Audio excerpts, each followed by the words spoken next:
ओम नमो भगवते वासुदेवाय नमः। ओम नमो भगवते वासुदेवाय नमः।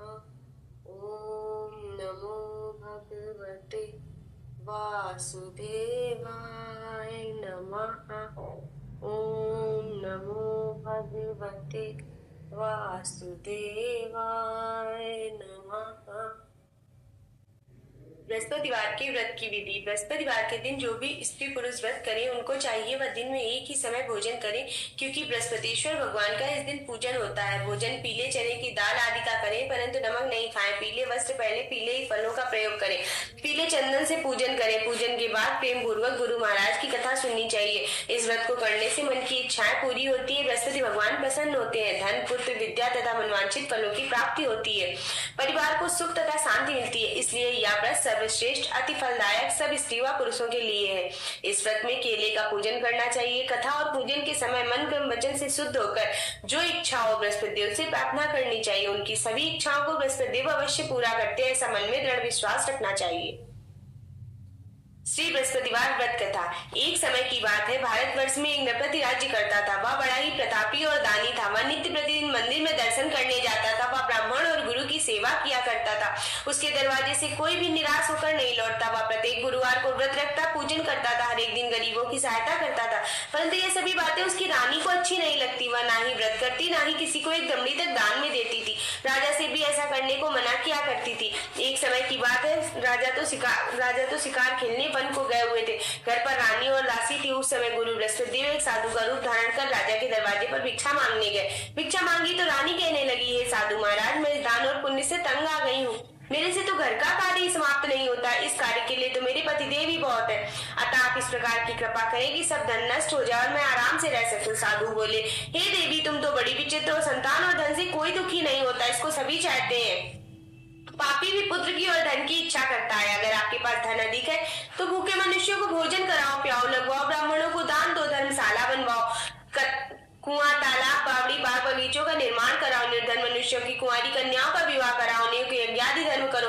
इस प्रकार के कर्मों से आपका कुल, आपका नाम परलोक में सार्थक हो, स्वर्ग की प्राप्ति हो। मगर वह रानी इन बातों से खुश ना हुई। वह बोली, हे साधु महाराज, मुझे ऐसे धन की भी आवश्यकता नहीं जिसको और मनुष्यों को दान दूं, जिसको रखने उठाने में ही मेरा सारा समय बर्बाद हो जाए। साधु ने कहा, देवी, तुम्हारी ऐसी इच्छा है तो ऐसा ही होगा। मैं तुम्हें बताता हूँ, ठीक वैसा ही करना।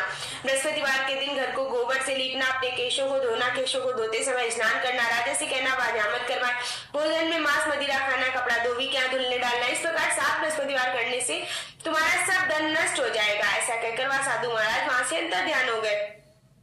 रानी ने साधु के कहने के अनुसार वैसा ही किया। 3 बृहस्पतिवार ही बीते थे कि उसका सब धन नष्ट हो गया। भोजन के लिए दोनों समय तरसने लगे, सांसारिक भोगों से दुखी रहने लगे। तब राजा रानी से कहने लगा, रानी, तुम यहीं पर रहो, मैं दूसरे देश को जाता हूँ, क्योंकि यहाँ मुझे सभी मनुष्य जानते हैं, इसलिए कोई छोटा कार्य भी नहीं कर सकता। देश चोरी परदेश भीख बराबर है। ऐसा कहकर राजा चला गया।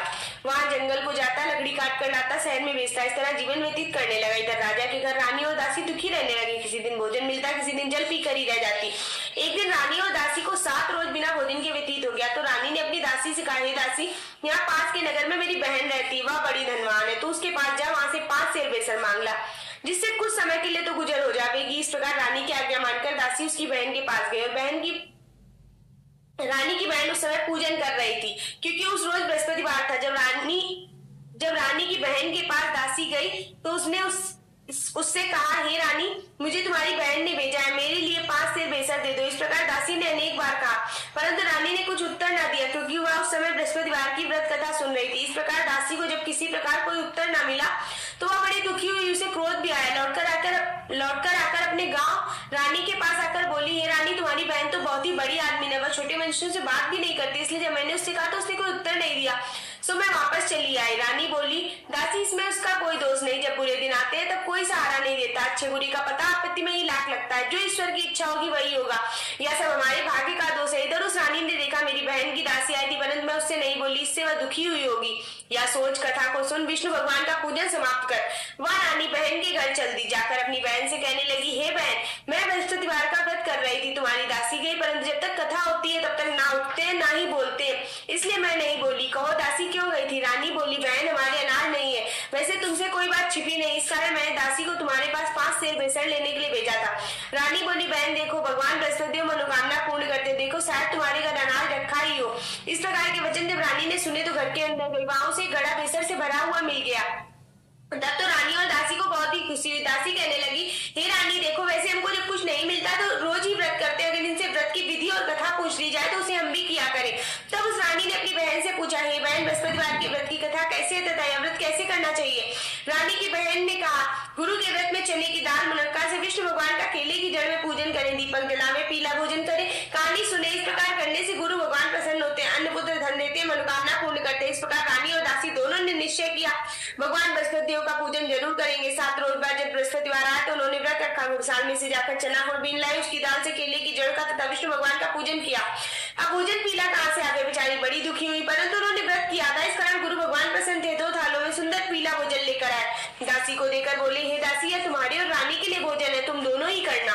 दासी भोजन पाकर बड़ी प्रसन्न हुई, रानी से बोली, चलो रानी जी भोजन कर लो। रानी को इस विषय में कुछ ज्ञात नहीं था, इसलिए वह दासी से बोली, तू ही भोजन कर, क्योंकि तुम्हारी व्रत में हंसी उड़ाती है।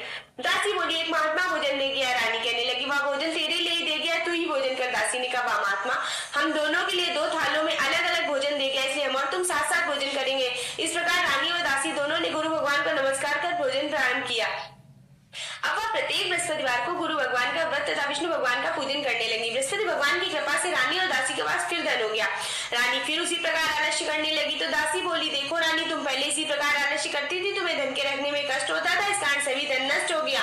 अब गुरु भगवान की कृपा से धन मिला है तो फिर तुम्हें आलस्य होता है। बड़ी मुसीबतों के बाद हमने यह धन पाया, इसलिए हमें दान पुण्य करना चाहिए। भूखे मनुष्यों को भोजन कराओ, प्याऊ लगवाओ, ब्राह्मणों को दान दो, कुआं, तालाब, बावड़ी आदि का निर्माण कराओ, मंदिर, पाठशाला बनवाओ, कुंवारी कन्याओं का विवाह कराओ, धन को शुभ धन कर्मों में खर्च करो, जिससे तुम्हारे कुल का यश बढ़े, स्वर्ग की प्राप्ति हो, पितर प्रसन्न हो। तब रानी ने इस प्रकार के कर्म करने प्रारंभ किए तो काफी यश फैलने लगा। एक दिन रानी और दासी विचार करने लगी, ना जाने राजा किस प्रकार से होंगे, उनकी कोई खबर नहीं। गुरु भगवान से उन्होंने प्रार्थना की। भगवान ने रात में राजा को स्वप्न में कहा, हे राजा, उठ, तेरी रानी तुझको याद करती, अपने देश को चलो। राजा प्रातः काल उठा और विचार करने लगा, स्त्री जाति खाने और पहनने की संगिनी होती, परंतु भगवान की आज्ञा मानकर अपने नगर के लिए चलने को तैयार हो गया। इससे पूर्व जब राजा परदेश चला गया तो परदेश में दुखी रहने लगा। प्रतिदिन जंगल में से लकड़ी बीन कर लाता, उन्हें शहर में बेचकर अपने दुखी जीवन को बड़ी कठिनता से व्यतीत करता था। एक दिन राजा दुखी अपनी पुरानी बातों को याद करके रोने लगा। तब उस जंगल में बृहस्पति एक साधु का रूप धारण कर आ गए। राजा के पास आकर बोले, हे लकड़हारे, इस सुनसान जंगल में किस चिंता में बैठे हो, मुझको बताओ। यह सुनकर राजा के नेत्रों में जल भर आया। साधु को वंदना कर बोला, हे प्रभु, आप सब कुछ जानने वाले हो। इतना कहकर साधु को अपनी संपूर्ण कथा बता दी। महात्मा दयालु होते उससे बोले, हे राजा, तुम्हारी स्त्री ने बृहस्पति देव का अपराध किया, जिस कारण तुम्हारी यह दशा हुई। अब तुम किसी बात की चिंता मत करो, भगवान तुम्हें पहले से अधिक धनवान करेंगे। देखो, तुम्हारी स्त्री ने भी गुरुवार का व्रत प्रारंभ कर दिया है। अब तुम मेरा काम मानकर बृहस्पतिवार को व्रत करके चने की दाल गुड़ जल के लोटे में डालकर केले का पूजन करो, कथा कहो और सुनो, भगवान तुम्हारी सब मनोकामनाओं को पूर्ण करेंगे। साधु को प्रसन्न देख राजा बोला, हे प्रभु, मुझे लकड़ी बेचकर इतना पैसा नहीं मिलता जिससे भोजन करने के उपरांत कुछ बचा सकूं। मैंने रात में अपनी रानी को व्याकुल देखा, मेरे पास कुछ भी नहीं है जिससे उसकी खबर तो मंगा सकूं, और फिर मैं कौन सी कहानी कहूं, या मुझको कुछ भी मालूम नहीं। साधु ने कहा, हे राजा, तुम किसी बात की चिंता मत करो। बृहस्पतिवार के दिन तुम रोजाना की तरह लकड़ियां लेकर शहर को जाओ, तुमको रोज से 2 गुना धन प्राप्त होगा, जिससे तुम भली भांति भोजन कर लोगे। बृहस्पति देव की पूजा का सामान भी आ जाएगा। और बृहस्पतिवार की कथा इस प्रकार है। प्राचीन काल में एक ब्राह्मण था, वह बहुत निर्धन था, उसकी कोई संतान नहीं थी। उसकी स्त्री बहुत मलिनता के साथ रहती थी, वह ना ही स्नान करती, ना ही किसी देवता का पूजन करती थी। प्रातःकाल उठते ही सर्वप्रथम भोजन करती थी, बाद में कोई अन्य कार्य करती थी। इससे ब्राह्मण देवता बड़े दुखी थे, बेचारे बहुत कुछ कहते थे, किंतु उसका कोई परिणाम न निकला। भगवान की कृपा से ब्राह्मण की स्त्री के कन्या रूपी रत्न पैदा हुआ। वह कन्या अपने पिता के घर बड़ी होने लगी। वह बालिका प्रातः स्नान करके विष्णु भगवान का जाप करने लगी, बृहस्पतिवार को व्रत करने लगी। अपने पूजन पाठ को समाप्त करके स्कूल जाती तो अपनी मुट्ठी में जौ भर के ले जाती, पाठशाला के मार्ग में डालती जाती। जब ये जौ स्वर्ण के हो जाते तो लौटते समय उनको बीनकर घर ले आती। एक दिन वह बालिका सूप में उस सोने के जौ को फटक कर साफ कर रही थी। उसके पिता ने देख लिया और कहा, बेटी, सोने के जौ फटकने के लिए सोने का सूप होना चाहिए। दूसरे दिन गुरुवार था, उस कन्या ने व्रत रखा। बृहस्पतिवार को बृहस्पति से प्रार्थना की, हे प्रभु, मैंने आपकी पूजा सच्चे मन से की हो तो मेरे लिए सोने का सूप दे दो। तो बृहस्पति देव ने उसकी प्रार्थना स्वीकार कर ली। रोजाना की तरह वह कन्या जौ फैलाती हुई जाने लगी। जब लौटकर जौ बीन रही थी तो बृहस्पति देव की कृपा से सोने का सूप मिला। वह उसे घर ले आई, उसमें जौ साफ करने लगी, परंतु उसकी माँ का वही ढंग रहा। एक दिन की बात है, वह कन्या सोने के सूप में जौ को साफ कर रही थी। उस समय उस शहर का राजपुत्र वहां से होकर निकला। इस कन्या के रूप और कार्य को देखकर मोहित हो गया तथा अपने घर आकर भोजन और जल त्याग कर उदास होकर कर लेट गया। राजा को जब इस बात का पता लगा तो अपने प्रधानमंत्रियों के साथ उसके पास गया और बोली, बेटा तुम्हें किस बात का कष्ट है? किसी ने अपमान किया अथवा अन्य कोई कारण हो सो कहो, मैं वही कार्य करूंगा जिससे तुम्हें प्रसन्नता हो। अपने पिता की राजकुमार ने बातें सुनी तो वह बोला, मुझे आपकी कृपा से किसी बात का दुख नहीं, किसी ने मेरा अपमान नहीं किया, परंतु मैं उस लड़की के साथ विवाह करना चाहता हूँ जो सोने के सूप में जौ को साफ कर रही थी। यह सुनकर राजा आश्चर्य में पड़ा और बोला, बेटा इस तरह की कन्या का पता तुम ही लगा, मैं उसके साथ तुम्हारा विवाह अवश्य करवा दूंगा। राजकुमार ने उस लड़की के घर का पता बताया। तब मंत्री उस लड़की के घर के ब्राह्मण देवता को सभी हाल बतलाया। ब्राह्मण देवता राजकुमार के साथ अपनी कन्या का विवाह करने के लिए तैयार हो गया। विधि विधान के अनुसार ब्राह्मण की कन्या का विवाह राजकुमार के साथ हो गया। कन्या के घर से जाते ही पहले की बात उस ब्राह्मण देवता के घर गरीबी का निवास हो गया। आप भोजन के लिए अन्य बड़ी मुश्किल से मिलता। एक दिन दुखी हो ब्राह्मण देवता अपनी पुत्री के पास गए। बेटी ने पिता को दुखी अवस्था में देखा, अपनी माँ का हाल पूछा। तब ब्राह्मण ने सभी हाल कहा। कन्या ने बहुत सा धन देकर अपने पिता को विदा किया। इस तरह ब्राह्मण का कुछ समय सुखपूर्वक व्यतीत हुआ। कुछ दिन बाद फिर वही हाल हो गया। ब्राह्मण फिर अपनी कन्या के यहाँ गया। सभी हाल कहा तो लड़की बोली, पिताजी आप माता जी को यहाँ निवाल आइए, मैं उन्हें विधि बता दूंगी जिससे गरीबी दूर हो जाए। वह ब्राह्मण देवता अपनी स्त्री को साथ लेकर पहुंची तो पुत्री अपनी माँ को समझाने लगी, माँ तुम प्रातः काल उठकर प्रथम स्नान आदि करके विष्णु भगवान का पूजन करो तो सब दरिद्रता दूर हो जाएगी। परंतु उसकी माँ ने एक बात नहीं मानी। प्रातः काल उठकर अपनी पुत्री बच्चों की जूठन को खा लिया। एक दिन उसकी पुत्री को भी बहुत क्रोध आया। एक रात कोठरी से सभी सामान निकाल दिया, अपनी माँ को उसमें बंद कर दिया। प्रातः काल उसमें से निकाला, स्नान आदि करा के पाठ करवाया तो उसकी माँ की बुद्धि ठीक हो गई। फिर प्रत्येक बृहस्पतिवार को व्रत रखने लगी। इस व्रत के प्रभाव से उसकी माँ भी बहुत धनवान और पुत्रवती हो गई। बृहस्पति जी के प्रभाव से स्वर्ग को प्राप्त हुई और वह ब्राह्मण भी सुख पूर्वक इस लोक में सुख भोग कर स्वर्ग को प्राप्त हुआ। इस तरह कहानी कहकर साधु देवता वहां से लोप हो गए। धीरे धीरे समय व्यतीत होने पर फिर वही बृहस्पतिवार का दिन आया। राजा जंगल से लकड़ी काटकर किसी शहर में बेचने गया। उसे उस दिन और अधिक पैसा मिला। राजा ने चना गुड़ आदि लाकर गुरुवार का व्रत किया। उस दिन उसके सभी कलेश दूर हो गए। परंतु जब दोबारा गुरुवार का दिन आया तो बृहस्पतिवार का व्रत करना भूल गया। इस कारण बृहस्पति भगवान नाराज हो गए। उस दिन उस नगर के राजा ने विशाल यज्ञ का आयोजन किया तथा शहर में यह घोषणा करा दी कि कोई भी मनुष्य अपने घर भोजन न बनावे, न ही आग जलावे, समस्त जनता मेरे यहाँ भोजन करने आए। इस आज्ञा को जो न मानेगा उसके लिए फांसी की सजा दी जाएगी। इस तरह की घोषणा संपूर्ण नगर में करवा दी गई। राजा के आज्ञा अनुसार शहर के सभी लोग भोजन करने आए, लेकिन लकड़हारा कुछ देर से पहुंचा। इसके लिए राजा उसको अपने साथ घर लिवा ले गए। ले जाकर भोजन करा रहे तो रानी की दृष्टि उस खूंटी पर पड़ी जिस पर उसका हार लटका हुआ था। वह वहां नहीं दिखाई दिया। रानी ने निश्चय किया, मेरा हार इस मनुष्य ने चुरा लिया। उसी समय पुलिस को बुलवाकर उसको जेल खाने में डलवा दिया। जब राजा जेल खाने में पड़ गया तो दुखी होकर विचार करने लगा, न जाने कौन से पूर्वजन्म के कर्म से मेरे लिए दुख प्राप्त हुआ। और उसी साधु को याद करने लगा जो जंगल में मिला था। उसी समय तत्काल बृहस्पति देव साधु रूप में प्रकट हो गए। उसकी दशा को देखकर कहने लगे, अरे मूर्ख, तूने बृहस्पति देवता की कथा नहीं करी, इस कारण तेरे लिए दुख प्राप्त हुआ। चिंता मत कर, बृहस्पतिवार के दिन जेल खाने के दरवाजे पर 4 पैसे मिलेंगे, उससे तू बृहस्पति देव की पूजा करना, तेरे सभी कष्ट दूर हो जाएंगे।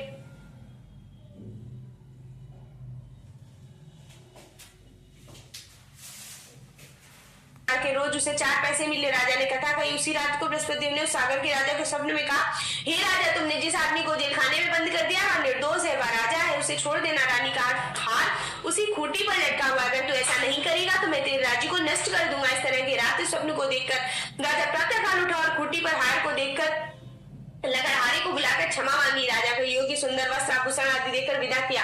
गुरुदेव की आज्ञा अनुसार राजा अपने नगर को चल दिया। राजा जब नगर के निकट पहुंचा तो उसे बड़ा ही आश्चर्य हुआ। नगर में पहले से अधिक बाग, तालाब, कुएं, बहुत सी धर्मशाला, मंदिर आदि बन गए थे। राजा ने पूछा, यह सब बाग और धर्मशाला किसके हैं? तब नगर के लोग कहने लगे, यह सब रानी और दासी के हैं। तब तो राजा को बड़ा ही आश्चर्य हुआ और क्रोध भी आया। जब रानी ने यह खबर सुनी कि राजा आ रहे तो उसने दासी से कहा, देख दासी, राजा हमको कितनी बुरी हालत में छोड़ गए थे, वो हमारी ऐसी हालत देखकर कहीं लौट ना जाए, इसलिए तू दरवाजे पर खड़ी हो जा। आज्ञा अनुसार दासी दरवाजे पर खड़ी हो गई। राजा आए तो उन्हें अपने साथ निवाला लाई। तब राजा ने क्रोध करके अपनी तलवार निकाली और पूछने लगे, बताओ यह धन तुम्हें कैसे प्राप्त हुआ है? तब उन्होंने कहा, यह सब धन हमें बृहस्पति देव जी के इस व्रत के प्रभाव से प्राप्त हुआ है। राजा ने निश्चय किया कि 7 रोज बाद तो सभी बृहस्पति देव का पूजन करते, परंतु मैं रोजाना दिन में 3 बार कहानी कहा करूंगा, रोज व्रत किया करूंगा। अब हर समय राजा के दुपट्टे से चने की दाल बंधी रहती, दिन में 3 बार कहानी कहता है। एक रोज राजा ने विचार किया, चलो अपनी बहन क्या हुआ हमें। इस तरह निश्चय कर राजा घोड़े पर सवार अपनी बहन क्या चलने लगा।